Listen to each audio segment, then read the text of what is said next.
Hello, I'm Christopher Pinter, the Chief Executive Officer with Bay Area Behavioral Health Authority. I will be presenting to you the BoardWorks Systems presentation slideshow. Give you a little bit of background about myself. I took over as the CEO at Bay Area approximately in 2012. Bay Area is one of the original community mental health programs in Michigan. We serve Bay and Aranac County, so we're a multi-county board, and we are now part of a larger affiliation with some of our partner community mental health service programs. Today I'll be talking about some of the foundations behind community mental health systems in Michigan, and those include essentially our systems for managing, starting with public policy management, including our structural foundations behind our social welfare responsibilities, our organizational infrastructures as a human service organization, and ultimately talking about our role in encouraging and supporting a unified community health. So starting first with public policy management, this presentation is really for new board members or board members that are new to human service. So I'm going to start with the bare foundations. Community Mental Health Centers Act of 1963, which was signed by President Kennedy in late fall of that year, became the foundation for community mental health centers throughout the United States.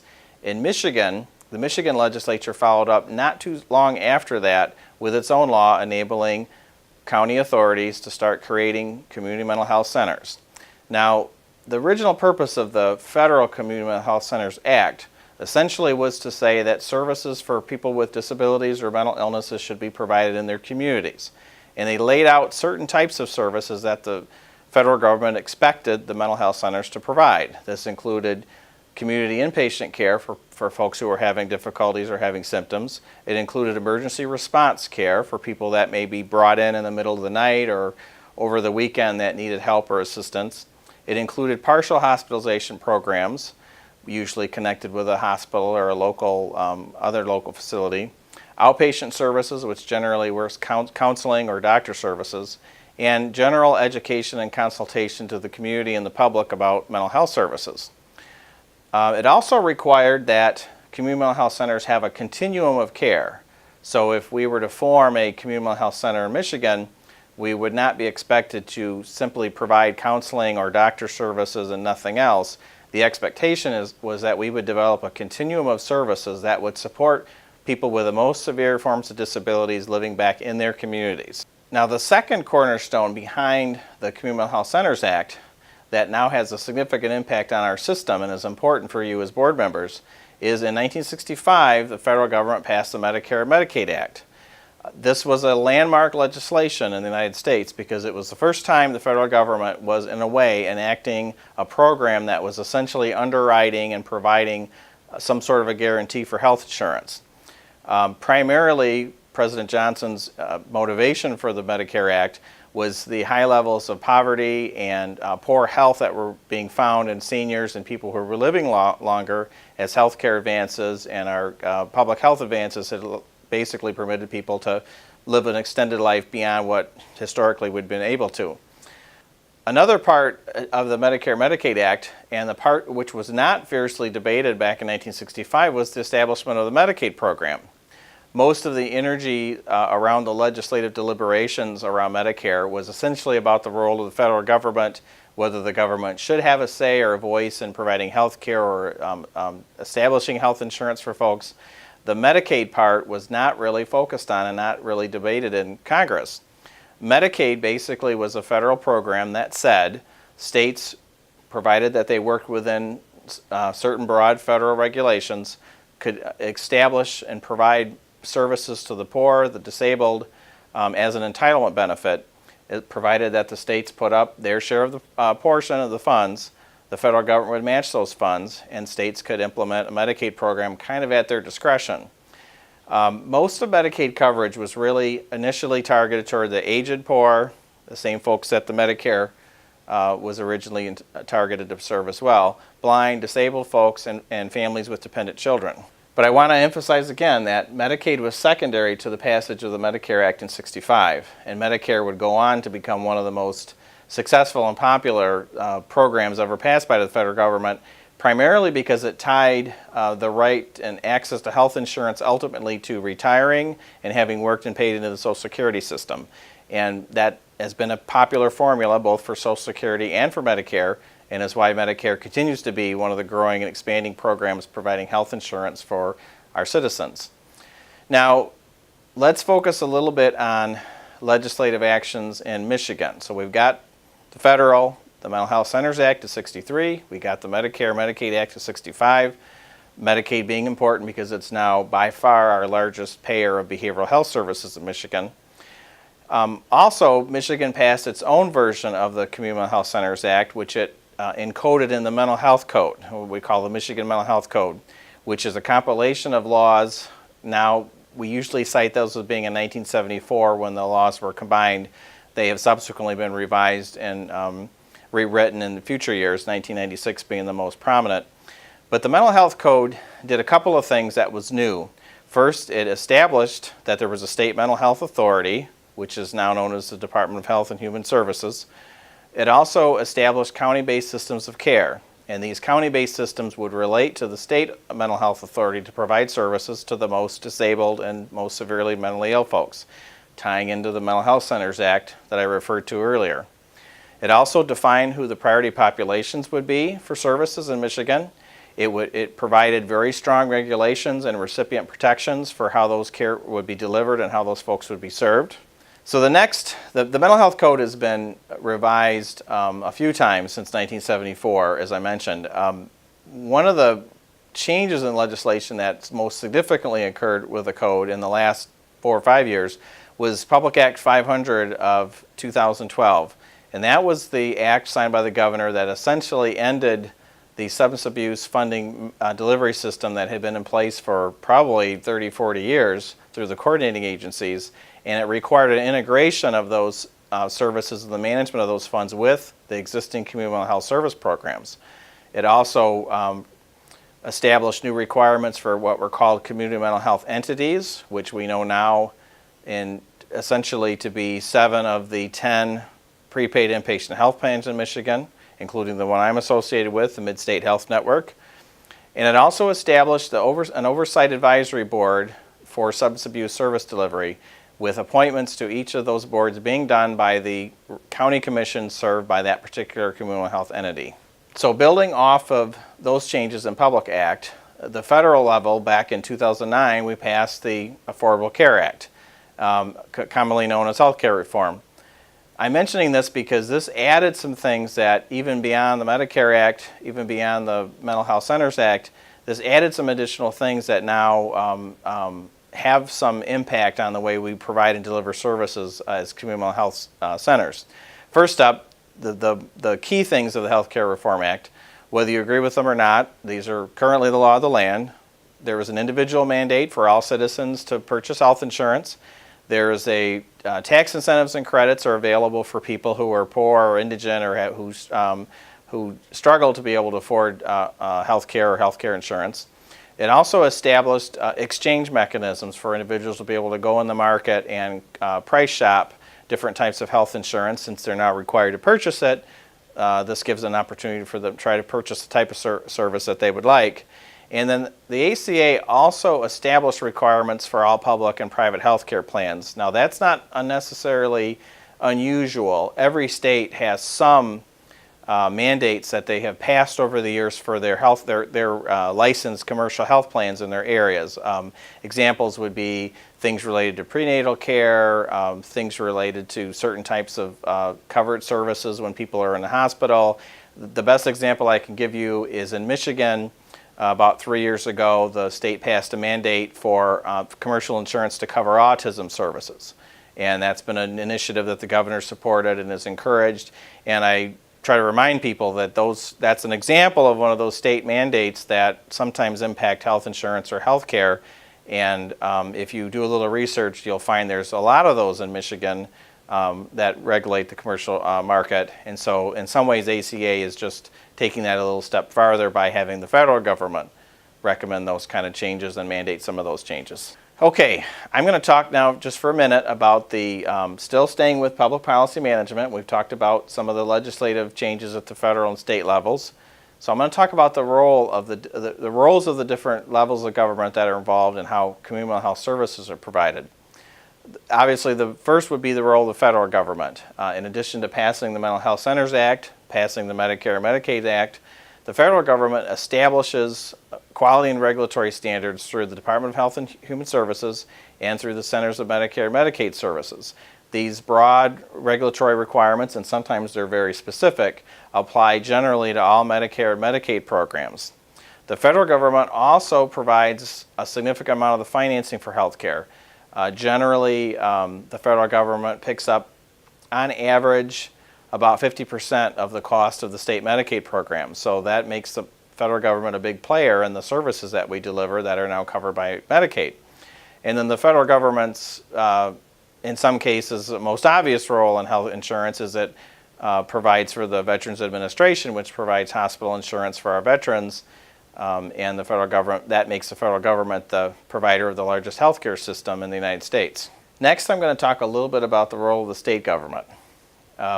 Primarily, healthcare for the poor and vulnerable citizens is really the responsibility of the individual states. The federal government, with the exception of the ACA, which essentially mandated that people purchase health insurance, it doesn't mandate the states to provide it.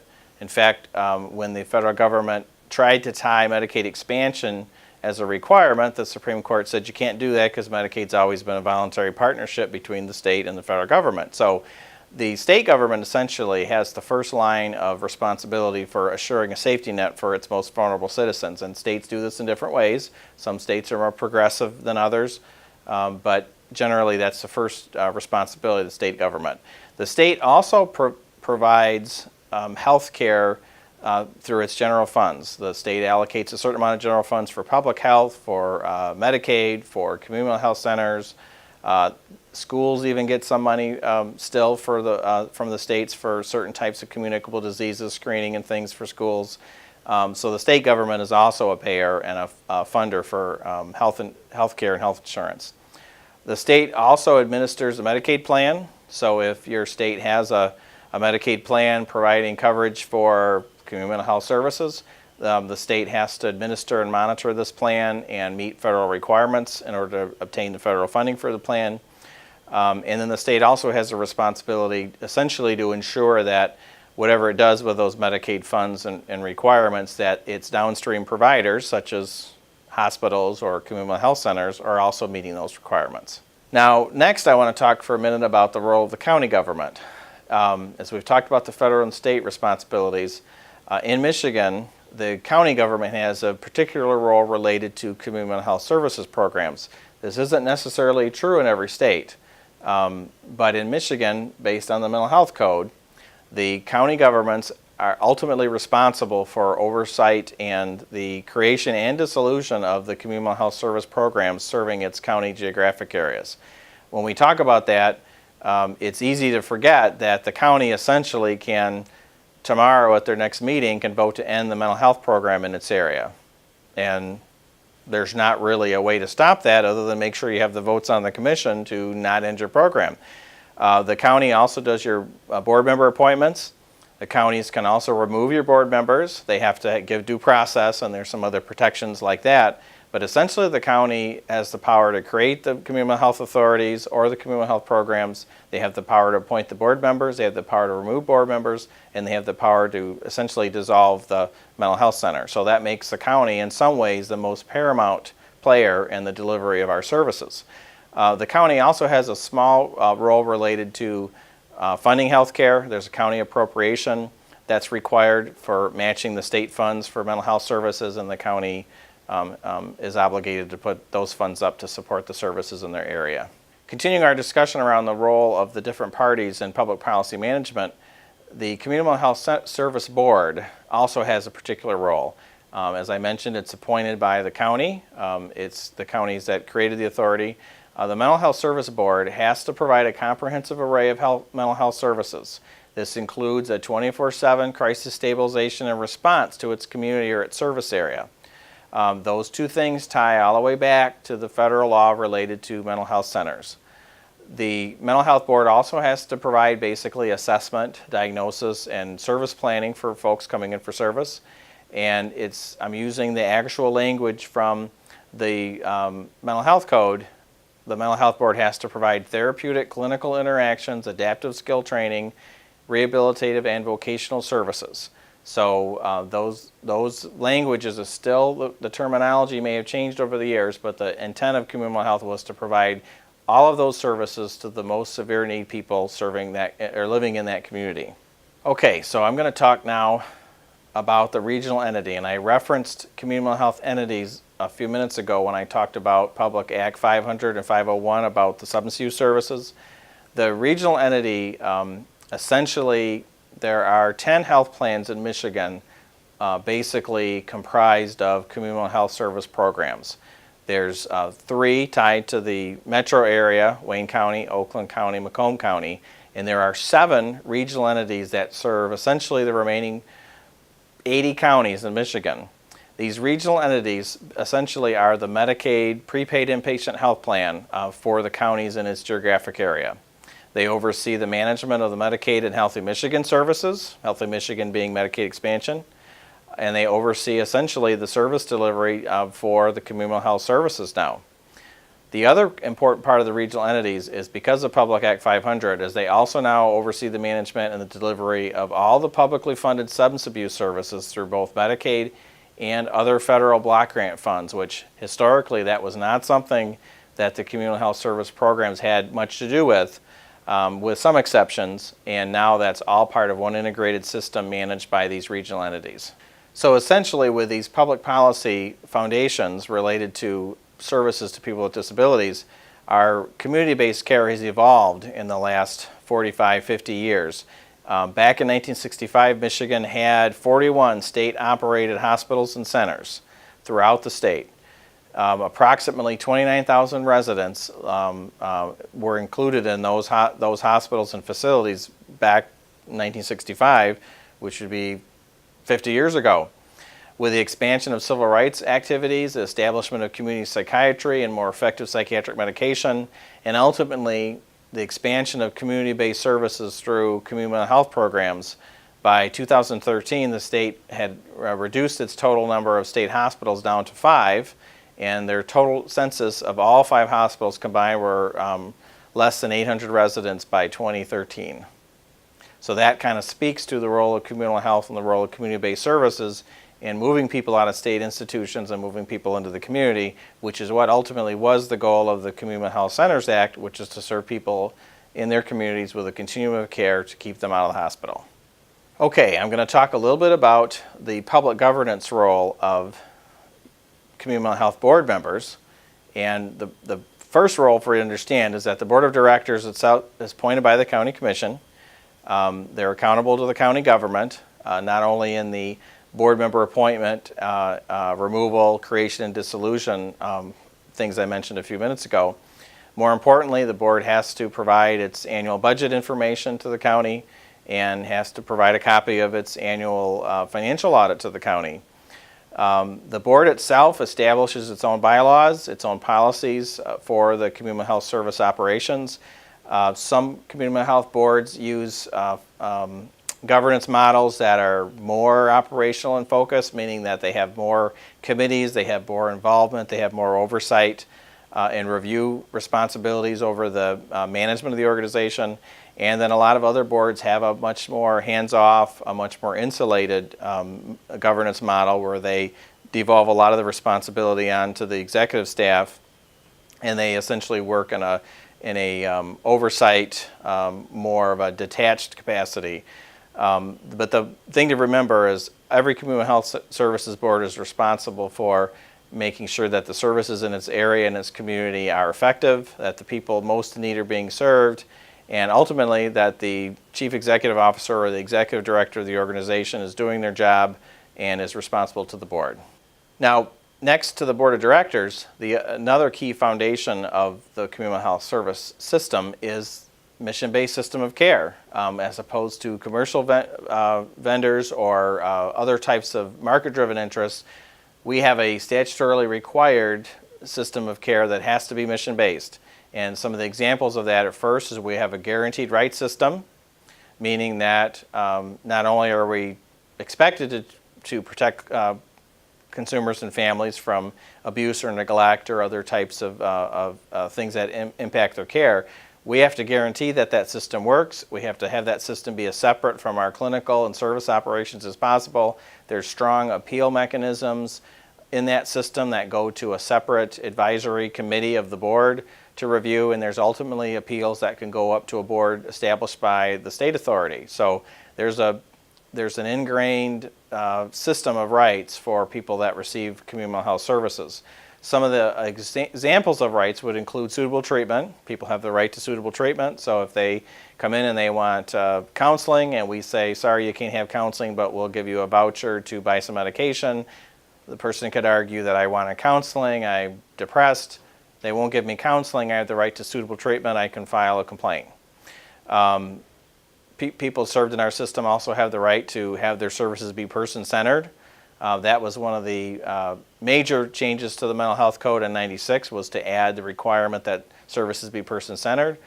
That ensures that people with disabilities or severe illnesses are driving the services they get to support them living in their community, having more of a lead voice in directing those services, which is very different than what you'd see in a typical commercial healthcare setting or another type of insurance setting.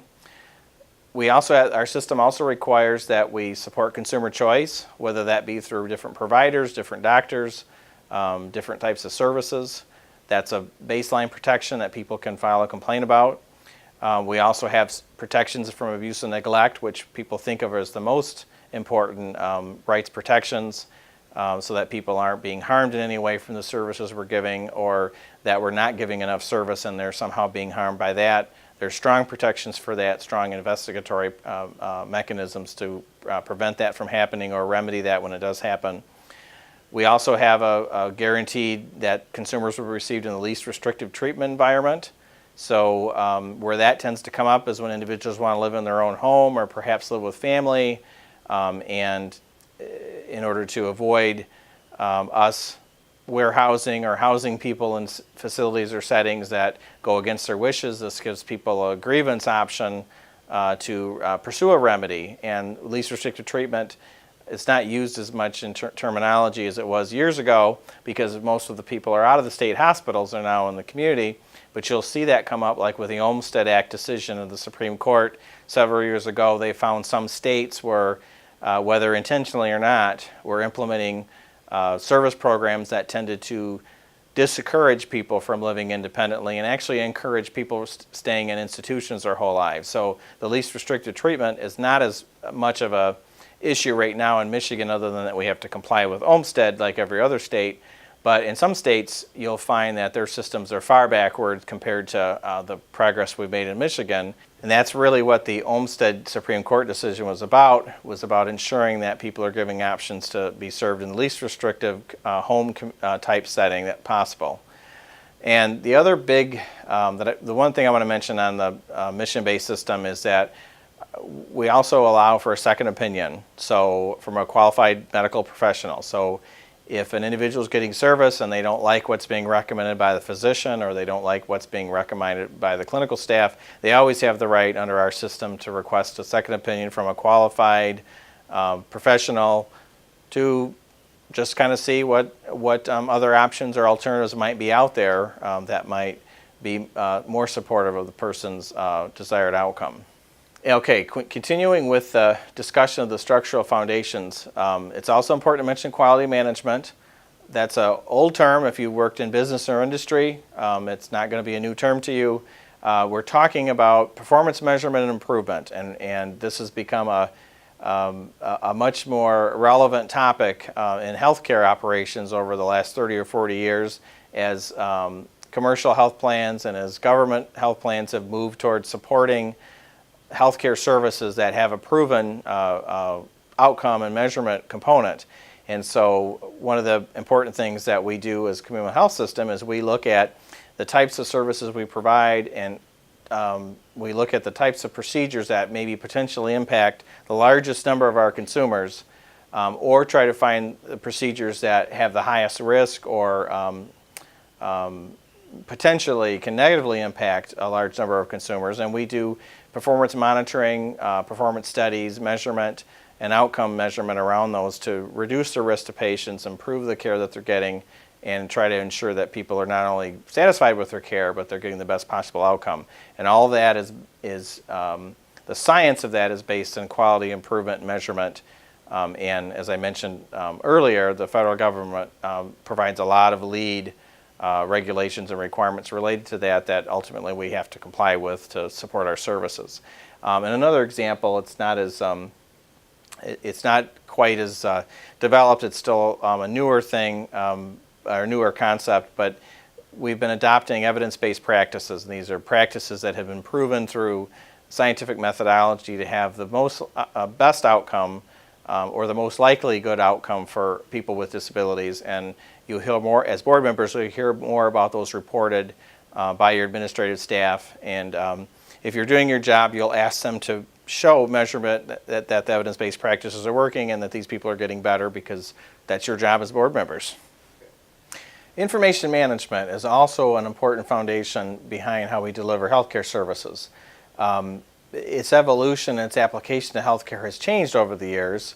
If you look back in history, hospital records, physician offices, they had handwritten documentation, charts that were 6 or 7 inches thick, documenting every service or procedure the person was giving.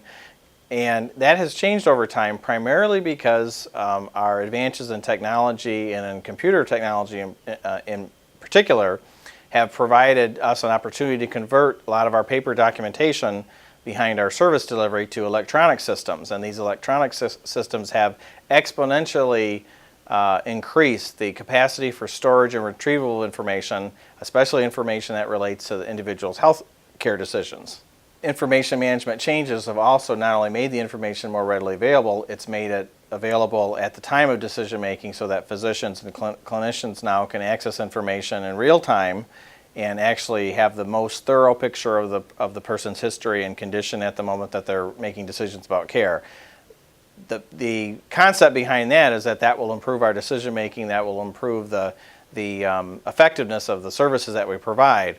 So the information management changes that we've seen throughout the healthcare market, but in particular even in behavioral health services, it's allowing us the opportunity to do comparisons of our aggregate service performance against some of the performance improvement requirements that I talked about a few minutes ago. It allows us to compare ourselves to state and national and industry standards for those types of services.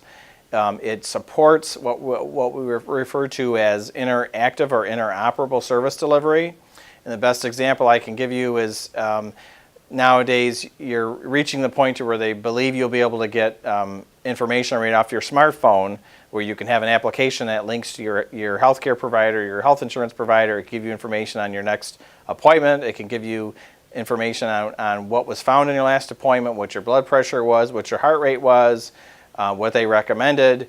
And as the health exchanges are developed, the health exchanges that I mentioned earlier as part of the Affordable Care Act, at some point individuals are going to have the ability to look at their current healthcare information, probably from any provider that's seen them, that's going to be available through the health information exchange serving their area, and you'll be able to find out what information they have on you, what information is available if you go in for services again. And it's literally you're going to have a living, breathing healthcare record accessible electronically. And the idea of this is that not only will make all of us more aware of our health care and our health conditions and the things we need to do to live better wellness or live longer lives, it will also help our providers provide good care for us, have access to real-time information from other providers so we don't duplicate tests, we don't duplicate procedures. And the one caveat I would give you is that information becomes more readily available to you electronically is making sure that if it's available to you, it's potentially available to lots of other people who may not have your best interests at heart. So if you look through some of the changes with like the healthcare privacy regulations and requirements and things like that, those changes are trying to address people's right to privacy and protection as technology makes more of this information much more readily available. So it's an evolving art, it's an evolving concept. It has great opportunities to empower people for their own wellness, but we'll need to make sure that it's done in a disciplined way that ultimately remembers that healthcare information is owned by you, the citizen. It's not owned by the community health center or the hospital or their insurance company. It's really ultimately owned by you. It's your information. So it's important to remember that. Now the next structural foundation is corporate compliance programs, and this is also like health information. Corporate compliance is a growing area. Essentially, corporate compliance is about having processes in place to detect and prevent healthcare fraud, so that services that we provide, services that we report to the state, services that we deliver to our consumers, that those services meet federal requirements, that they were services that were actually provided, that the person actually received the service and was happy with the service or believed that the service helped them, and ultimately that the services that we bill and pay for and report are actually services people received and should have received. Another part of the compliance is basically that your professional staff, your clinical staff, meet the requirements of their state or the federal government to provide the services. So part of compliance is does the doctor you go to that writes you a prescription actually a licensed physician in the state who's allowed to write prescriptions for you? That seems like a kind of a simple thing, but you'll be surprised that there are people out there that practice without a license. And there are social workers, psychologists, nurses, other people who potentially can do the same thing. So part of corporate compliance is ensuring that you have things in place to make sure that people getting our services are getting the services from people who are licensed to deliver those services. Corporate compliance also focuses on, there are federal laws about false claims. There's federal laws that really have been growing in the last 10, 15 years related to Medicaid fraud or Medicaid integrity. And a lot of these things go back to essentially as health information has become more electronic, and as data about services that communal health provides to people has become more readily available in electronic format. That information then can also be used by federal investigators or state investigators to make assumptions or draw conclusions about whether the services are being provided are appropriate, whether they're the right type of service for that person, whether they're the right amount of service for that person. So as the availability of information has grown because of the technology, has made it easier to combine, consolidate, review, sort, aggregate, review it. Healthcare compliance rules have kind of grown proportionally to that. So as we see now with more of the healthcare compliance things going on, especially statewide, but also at the federal level, is it's mostly data mining, data reviewing, investigating data, and that's tying back to the data that we formerly wrote in an electronic health record, and now we submit an electronic claim, and now it's something that can be reviewed by somebody very easily from an office in Lansing or in Washington, D.C. or Baltimore or wherever, with a guide toward looking at that information to prevent fraud and abuse. Okay, the next structural foundation I want to talk about is risk management. This is primarily because we're a service system that works directly with individuals with disabilities or any agency that works directly with people, members of the public. There are certain things that we have to have in place to ensure that we're providing a physical environment that's free of hazards, it's safe for our staff, safe for our consumers, safe for family members, safe for visitors, and a lot of times we refer to that as an environment of care. Do we have a healthy and safe environment of care? And as those standards have changed over time, obviously you have to have plans for severe weather and for hurricanes and things like that.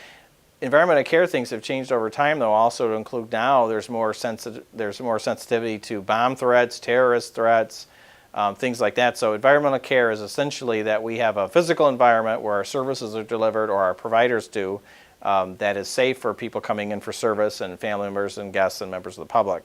Another component of risk management, which ties to our traditional healthcare clinic service delivery model, just like a hospital, is infection control. Because we work with a lot of people, and a lot of people with a lot of chronic conditions and a lot of other challenges, we have to take steps to ensure that we prevent or reduce the likelihood of epidemics or endemic infections. And we have to do that not just for our consumers, but also for their family members, their guardians, their parents, visitors to our service sites, and our staff. So infection control remains a foundation of some of the things we do as we serve people in the community. And another component of infection control is basically our compliance with occupational health and safety standards. Some of that overlaps with the environmental care stuff I mentioned a minute ago, but all of us as service delivery sites have to maintain compliance and monitoring with those kind of regulations and standards. So now that I've talked about the main functions, structural foundations, we should talk a little bit about the infrastructure behind service delivery in a mental health system. And you have to start, we've already talked about the board, and we've talked about some of the structures that support the board's operations, including information management, corporate compliance, environmental care. Probably the part that supports you as a board member more than anything else is probably your interaction with executive leadership, because those are the employees that work directly with you, that report to you, and that essentially carry out the policy requirements that you set as a public board.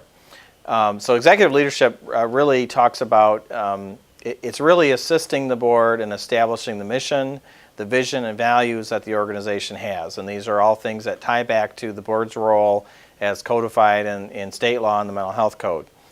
The executive leadership also has a responsibility to develop a strategic plan to guide all the clinical and service operations. Strategic plans a lot of times are 3 to 5 years out, sometimes longer, sometimes shorter, depending on the environment and what you're dealing with.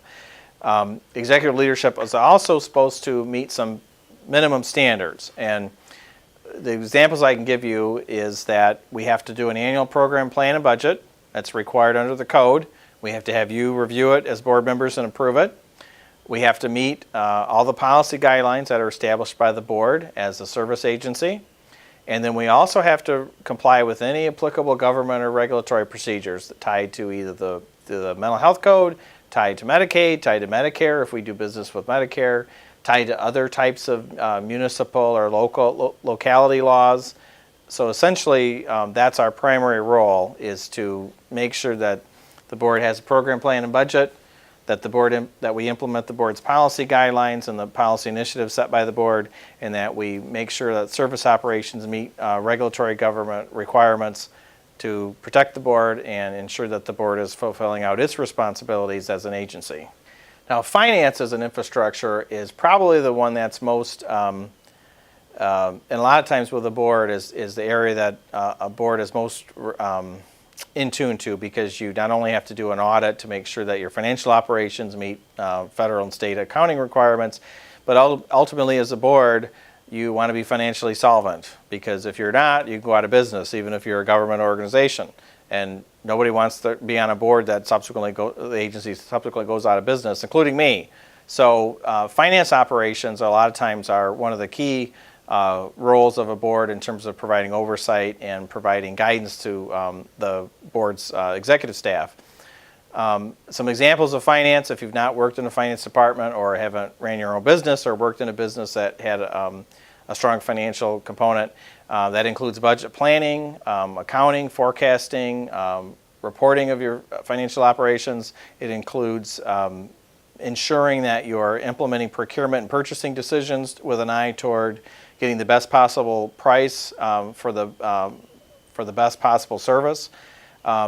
It ensures that the organization is using its most cost-effective measures to carry out the mission of the board as defined by the board, and ultimately making sure that financial operations and all the business operations of the organization comply with legal and accounting requirements, accounting standards. I'm going to change gears a little bit. We've talked about the board, the executive staff, and the finance department, finance staff, or finance function. Now, there are some things that, as a community health center, that we do that are really, in some ways, showing our evolution from being a center that served people with disabilities that were coming out of hospitals to now a center that provides services on a broad base to its entire community, or is capable of providing services in a more broader base. So some of these functions that I'm going to talk about are very similar to what you find in commercial health care or in traditional market health insurance, because these are functions that they do, that Blue Cross does or that Health Plus does. So as a mental health center, you have to have some kind of access and eligibility component that's usually tied to your 24/7 emergency response and service availability that we're required to have under state law. It also includes our establishing eligibility criteria for that we're reaching and serving the people most in need. We also have a customer service component, and customer service is really a market business model. We used to always refer to as recipient rights and recipient right services. Customer services expands that because it includes how we direct and refer people to other agencies if they ask for information for services that we don't have, giving people information about the benefits covered under Medicaid or if they have other insurance that we work with. Customer service orients people about confidentiality. It orients people around how services are authorized and provided. And in the last 10 years, it's become more critical that we provide information about advanced directives, especially mental health advanced directives. So our customer service functions do those things. They also implement a grievance and appeal process. This is a little different than the recipient rights things that we were talking about earlier. Recipient rights was built on protecting people from fraud and abuse, and then expanded into things like choice, suitability of service, least restrictive environment. Under Medicaid, we also have to have a formal grievance and appeal process. And a grievance process is essentially that somebody comes in for service and they don't like something. It could be anything. It can be the therapist they visited. It can be the doctor they received. It could be the office location. It could be the temperature in the office. It could be the literature you had sitting in the waiting room. But essentially, people have the right to make a complaint, and you have an obligation to formally investigate or respond to them within a certain time frame when they make a complaint. So customer services tends to handle those kind of things. Sometimes it's combined with the rights office. Sometimes it's not. And then the other, the key component for customer service is appeals. If people aren't getting the services that they want, or you're wanting to change the services they're getting, you have to give them proper notification, and then there's a formal appeal process that they have with steps to follow that ultimately can end up in them having a hearing before a state administrative law judge to determine that the actions the mental health center is taking related to their service is appropriate under state regulations. The other side of the customer service protection is our inherent recipient rights protections. And the recipient rights system has always had an obligation to protect people getting services through community mental health. They also have an obligation to protect certain types of Medicaid enrollee rights, which were maybe codified a little differently than what's in the state law. It's taken a few years to get the systems to kind of talk between Medicaid enrollee rights and our existing recipient rights system, but they've kind of merged those. And essentially the rights system, there's every mental health services agency has to have a rights office to implement the protections in the state law. In addition to the guaranteed elements that I mentioned earlier about suitability of treatment, protection from abuse and neglect, the rights office also provides education and consultation to service providers, including your own services. They do site reviews and oversight of service providers to ensure that the right systems are implemented. People are made aware of their rights in those provider sites. And so they work really close with your customer service operations to ensure that people getting our services have access to all the remedial options available to them when they're not happy with their service or they're not satisfied with the services that they're receiving.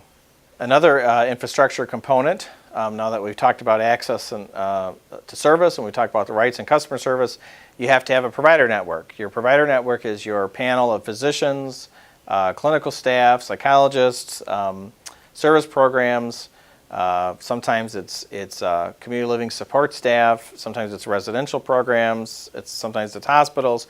But your provider network, you have to have enough providers available to meet the needs and requirements of your service population. So your provider network, you have to have providers available. So if someone comes in and they want counseling, you can't say, well, we don't have anybody who does counseling. As soon as we get somebody, we'll give you a call. We have to be able to respond and offer those services to people coming in for care. If they need those services, we have to have a way to get those to them. And one of the ways we do that is by having a strong, viable provider network.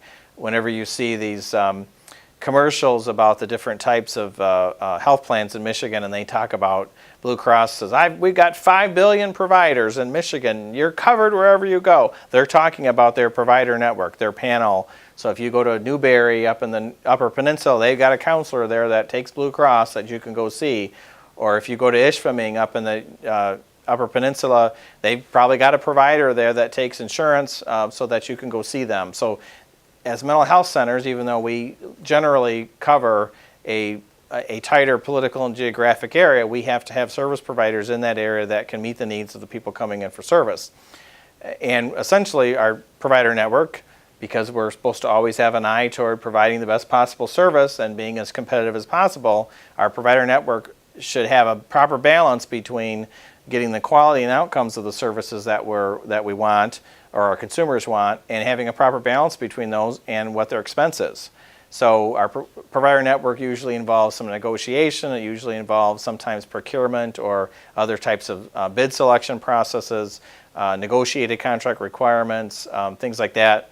But our provider network ultimately is as people get better in our system and people benefit from the services we provide, they generally benefit because we have a good provider network.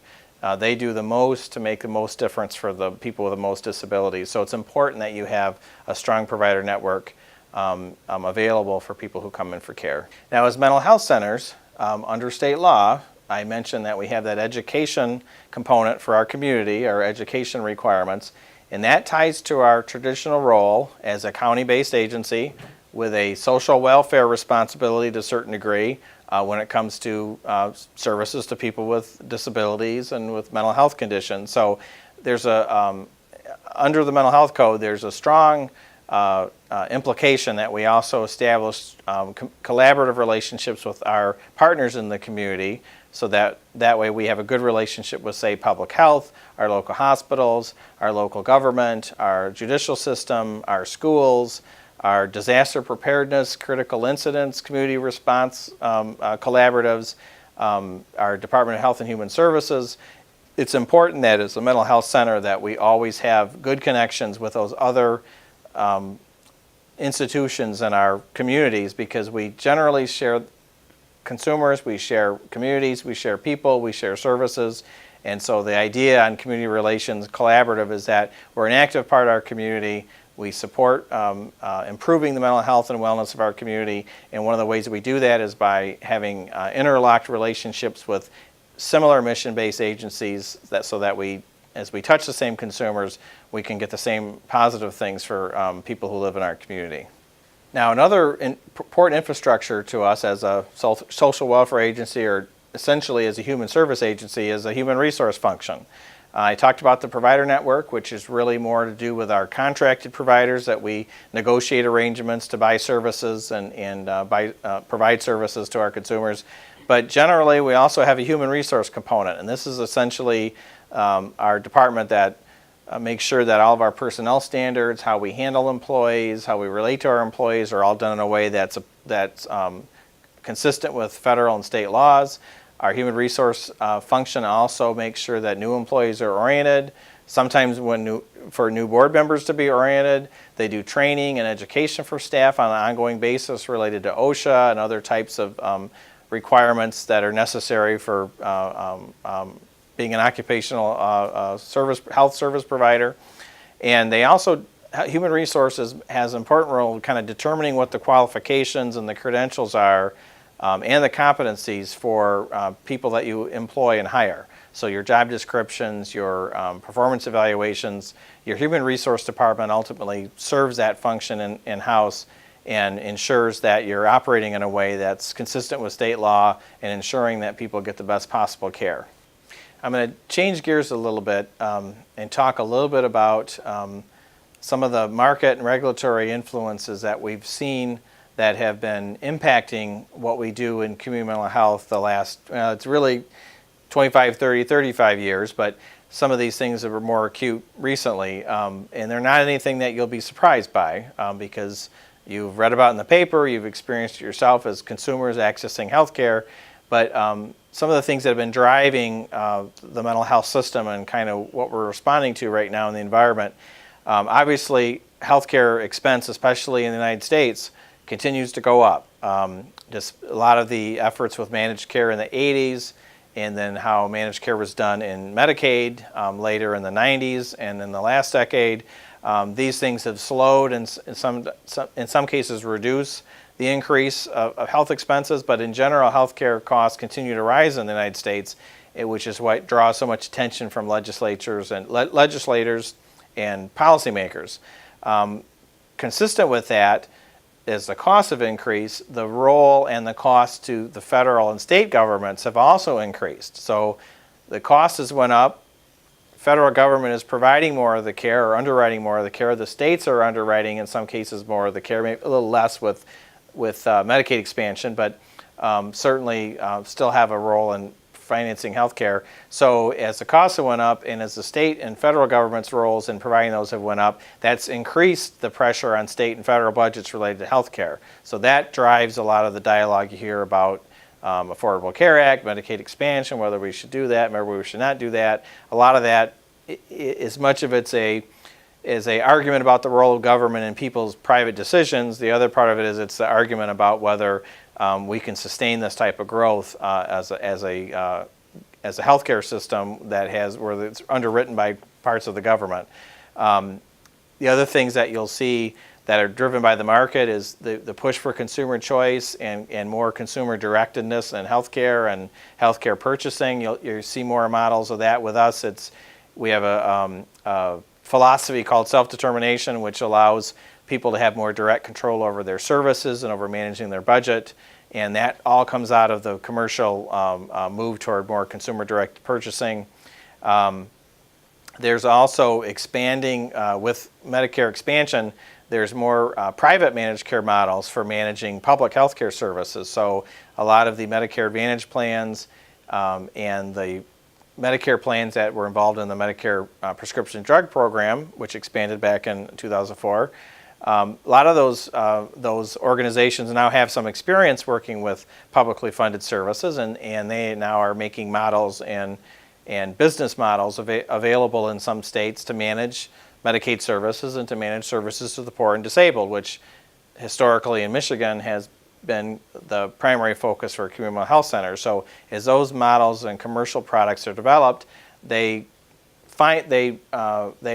pose a threat in the sense that they may want to move into and assume the public responsibility and provide the services themselves. They also are an opportunity for us to see what they've done, where they've done well with, so we can learn and take advantage of some of the technology they developed and some of the approaches they've developed. So you've got to look at it both ways. And it's certainly not un-American to take advantage of what the market's doing to improve yourself or improve your services. That's kind of the whole idea behind it. So the other couple of things I'd mention for regulatory market influences is with expansion of Medicaid, a lot more commercial plans are into the public service business, so that does increase competition, and it has driven changes in some of our clinical practices, and is where those practices improve care to people or improve the outcomes that the people we serve are getting, then those are all good things.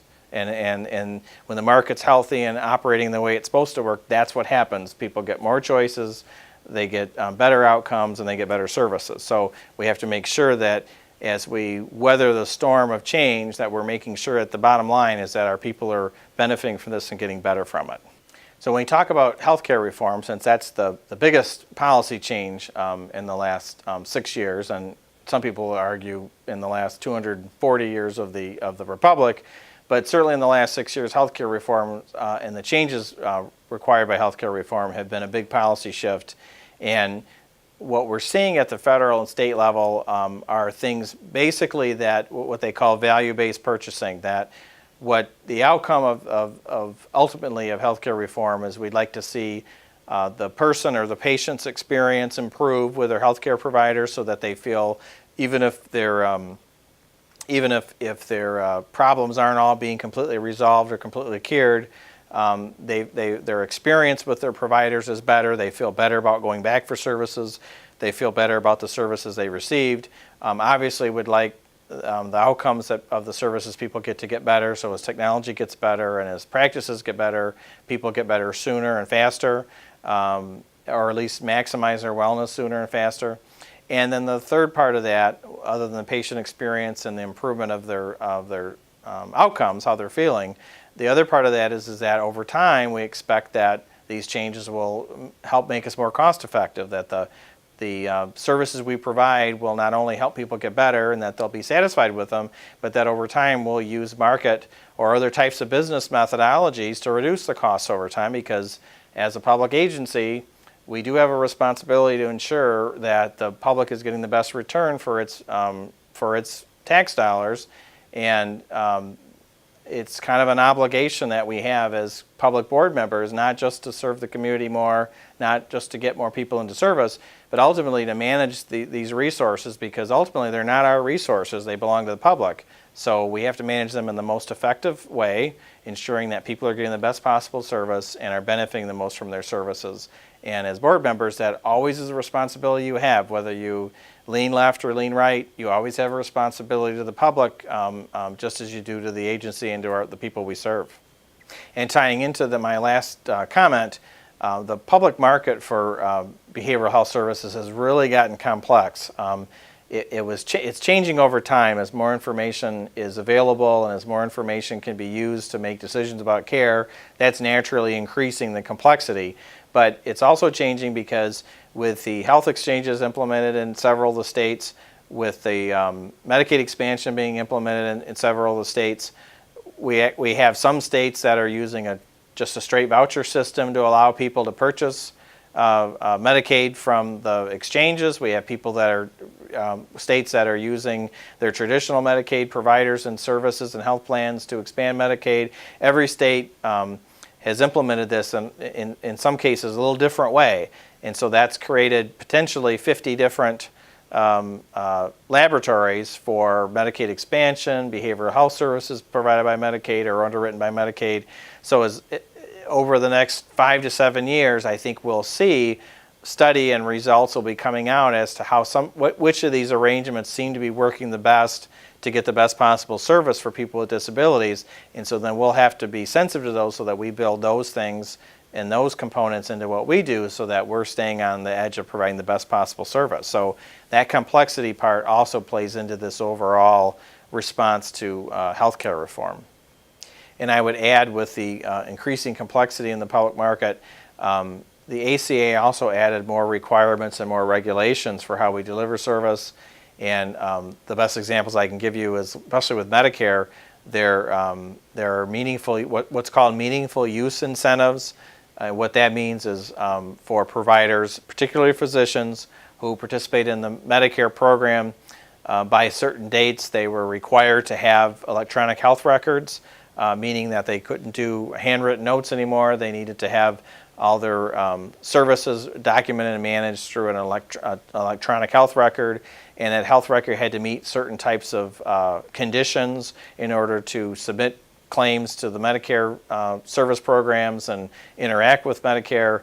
And if you didn't, you would start seeing a reduction in your doctor fees after a certain point, based on the size of your organization, the type of services that you do. Those have all spilled over into what we do, because we all have physicians and they do psychiatry, but they also have to meet certain requirements for Medicare.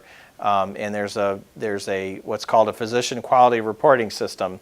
And this is something, make sure you write that down, physician quality reporting system. You want to ask your compliance officer or your medical staff about that, because those are new requirements that healthcare providers have to have in place when they report services to Medicare, or it impacts their fee schedule or the amount of money they get paid for providing services.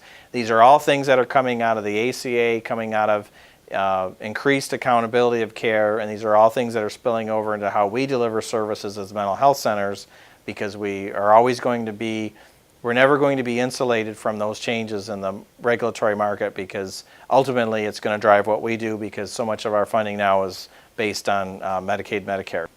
Now, I want to talk a little bit about the unified community health. That was one of the objectives of this presentation. And I want to give you an example of when we talk about unified community health, what we're referring to. Because we have a public policy role as a government municipal agency, we have relationships with like-minded organizations in our communities. And all these organizations historically have had some relationship to providing health care or preventing health problems or encouraging wellness. And so we have an interactive role with them in the community, and it ties to that collaborative role that I mentioned earlier. So for example, public health, the public health department in your community receives resources and funds to help for preventing communicable diseases for children. They receive a lot of resources to basically prevent communicable diseases from being spread. School health programs, they still monitor children for communicable diseases being brought to school, like measles and lice and things like that. They have an obligation, obviously, to not only try to prevent those things or discourage those things, but to report those things and then prevent them from being replicated throughout the school. Federal qualified health centers primarily serve underprivileged areas or rural areas where there are high levels of poverty and economic distress. They receive federal funds to do primary care. They also sometimes receive federal funds to do behavioral health, so they can be complementary to what we do. One of our key partners is the Department of Human Services. Not only are we in the umbrella organization with them now at the state level, but many of the folks we serve on Medicaid, they receive their Medicaid eligibility, their SSI eligibility, their Social Security eligibility. It's all determined a lot of times by the Department of Human Services in our local area. So we have shared consumers. They also provide or authorize some services under the state Medicaid plan for the same people that we serve. A lot of times they interact and relate to the same residential or other service providers in the area that we relate to for, in some cases, the same children or same families or same people.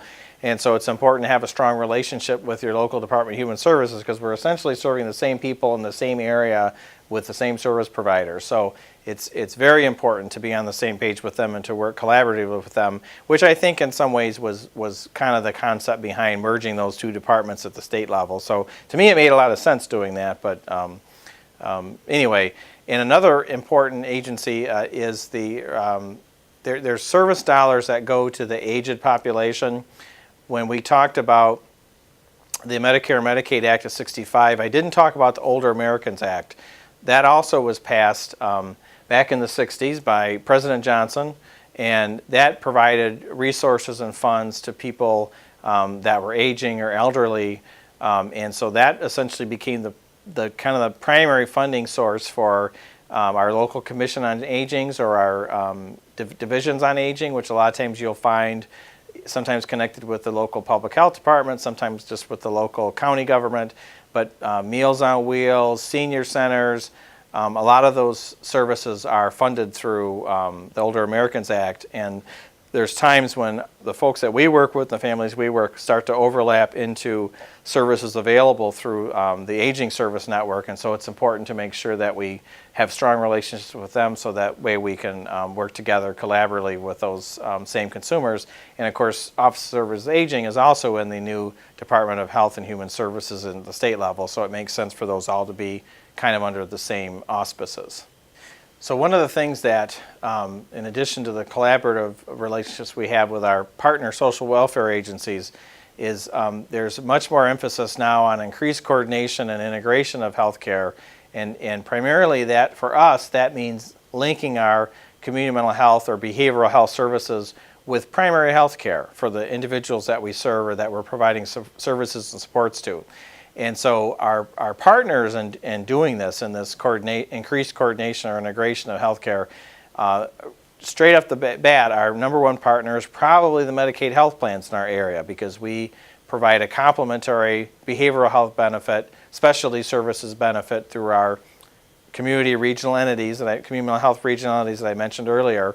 And we have the same consumers that the health plans have. And so it's important that we build strong relationships with our health plans, especially on people that we serve with real complex medical conditions or real high medical needs, so that way we're coordinating the services are supporting them remaining as well and remaining in the community as long as they can. We also have natural partners locally. Our community hospital in your area, or your ambulatory hospital in your area, generally that's the emergency care that folks that we serve need. They get it from that area, that agency, that organization. In Bay City, we're actually located on the campus of our community hospital, so it's a real intimate relationship. We also have long-term care providers in every county for nursing home care or extended care.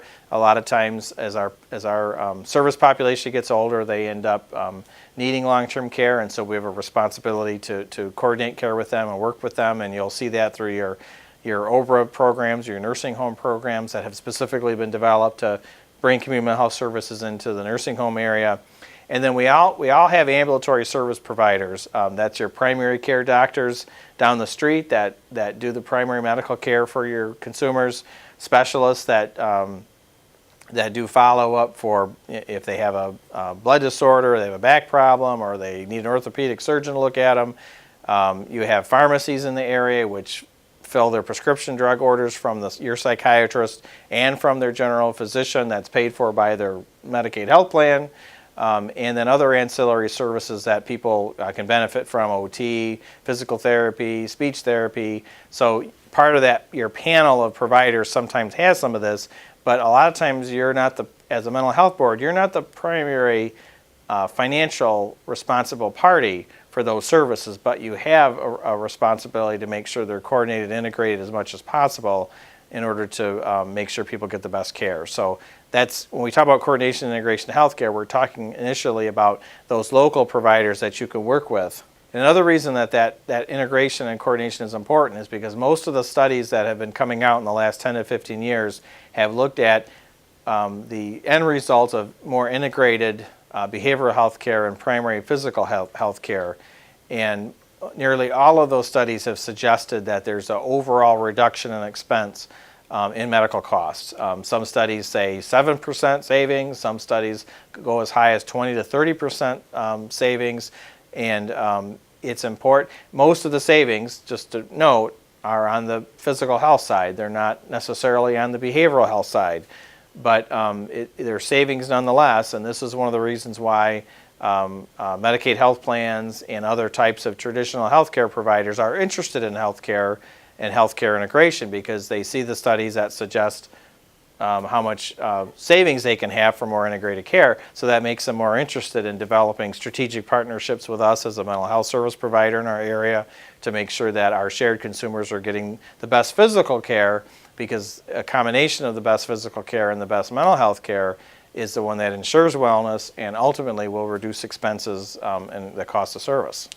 So some of the future directions that relates to healthcare integration and our role in working with our partner agencies for unified community health, we should be thinking about down the road that there'll be more of a focus on getting specific community health outcomes or specific population outcomes. And what we mean by that is that healthcare won't just be about the individual or the person coming in and presenting themselves and that we make a decision we're going to provide services to.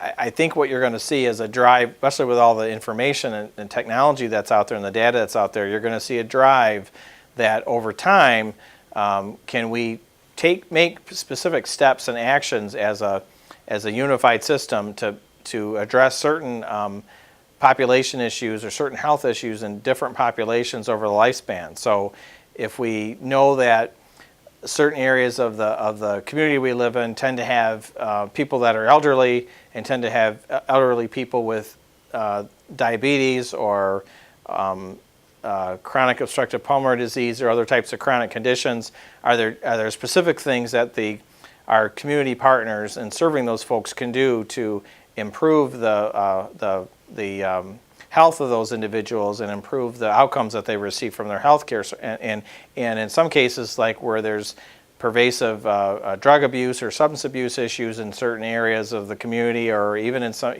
different rural areas, are the things we can do that not only helps individuals who are currently struggling with those problems, but reduces the likelihood of their children or their family members or their other relatives from being involved in those kind of things, because a lot of times there's generational links to certain types of issues. So I think you'll see more emphasis on us working together to address those kind of things. I think you'll see us partnering to try to reduce our community risk factors, and in some cases reduce the amount of crime in the area, reduce the amount of violence in the area. We're finding that a lot of public health problems, mental illness, substance abuse, physical health problems sometimes tied to the geography where people live, what kind of economic stressors there are in the areas, the degrees of poverty, the degrees of economic distress, the degrees of unemployment. So I think you're going to see a drive toward more integrated, not just healthcare as we've been talking about, but more integrated psychosocial and wellness care. And the idea being that over time, it'll help us maintain people's health longer and improve their well-being over their life course. And I think that the part of this, I don't want to say this is the same as the river of opportunity that was announced with the merger of the Department of Health and Human Services and Department of Community Health, but some of those things are kind of the concepts behind a more integrated system. And so I believe there are things that we should pay attention to and we should give some credence to. And I think staying with that argument, with the availability of healthcare information and you being able to download on an app on your smartphone your medical information, as that information follows you, that makes connectivity between your health and human service systems in each of our communities that much more powerful. And all the actors involved, including the patient, having access to real-time information on data, quality, cost, outcomes, all those things ultimately should help empower our consumers and families to make the best choices about their health care and about where they get their health care, which makes it more important that we be competitive as a service provider, as a service agency, because we should assume that over time, if we're not competitive, we're not going to be the providers that they choose to work with or choose to go to. And information and technology and outcome measurement is all making that stuff more real and more valid for folks every day as health records improve and as retrieval systems improve. So we have to stay on the cutting edge of that, because it's the only way we're going to ensure that we survive as organizations and as service providers. And I also think that generally we tend to serve folks with very high, tend to be people with high and complex needs. Sometimes there's socioeconomic and developmental factors that have impacted their health in a negative way.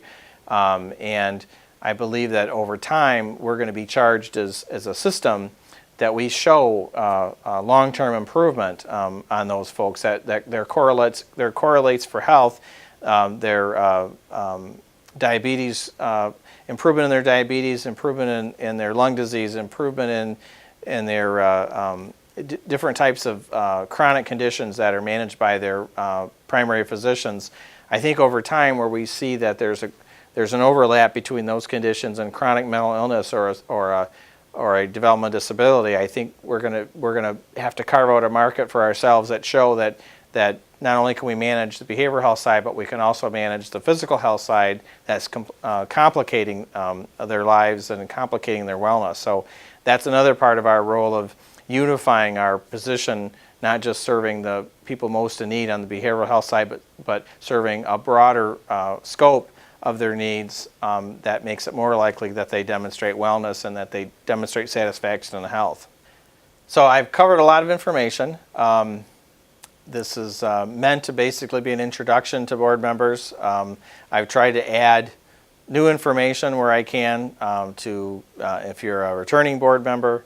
But I hope that when you come out of this presentation that you'll have a good sense that community mental health plays an important role in serving people with disabilities, that it's a role that's been in place for over 40 years, and if we do our job right, will stay in place for another 40 years, and that ultimately that as a board member, your primary responsibility is to make sure that we're taking steps to improve the health and wellness of the people of our community, the most severely disabled, the most people with mental illness, but ultimately that we take steps that improve the lives of the people we serve in a way that's meaningful and that will make their lives better.